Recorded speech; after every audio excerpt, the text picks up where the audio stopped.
እንግዲህ በዛሬው ዕለት የዓለም የአካባቢ ቀን በዓል እያከበርን እንገኛለን። ግንቦት 28 እንደ አውሮፓ አቆጣጠር ማለት ነው። በፈረንጆች ጁን 5 ወይም ሰኔ 5 ነው የሚከበረው።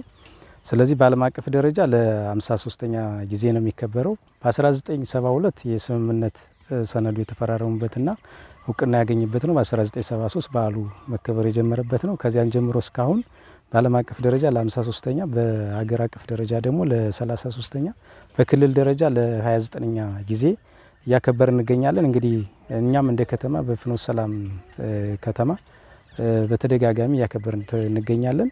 እንግዲህ ከባለፈው ዓመትም የፕላስቲክ ንግታ በሚል መሪ ቃል አክብረናል። በዘንድሮ ዓመት ደግሞ ምንድነው የአየር ንብረት ለውጥ ተጽዕኖን እንታደግ በሚል መሪ ቃል ወይም ክላይሜት አክሽን የችግኝ ብካቤ ፕሮግራም በማካሄድ ያለውን የሱፐርቪዥን ስራ በመስራት እና የብዝሃ ህይወትን እንቅስቃሴዎችንም ያየንበት ሁኔታ ስላለ በዚህ አግባብ በዓሉን አክብረናል ማለት ነው።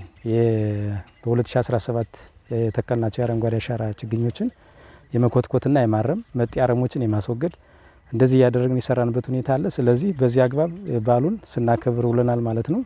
ስለዚህ በዚህ መንገድ ይህን በዓል ቀጣይነት ያለው ሆኖ ደግሞ እንደ ከተማ ደግሞ በተሻለ መንገድ ይህንም ሳንጠብቅ በተሻለ መንገድ የፕላስቲክ ብክለትንም ለመግታት የፕላስቲክ ደረቅና ቆሻሻ ማሰባሰብ ስራም እየተሰራ ስለሆነ በሳምንት ፕሮግራም በዛሬው ዕለት ግን ያው ይህን አስመልክቶ የዓለም አካባቢ ቀን የአየር ንብረት ለውጥ ተጽዕኖ እንታደግ በሚል ወይም ክላይሜት አክሽን በሚል በዓል ስናከብር የዋል ነው።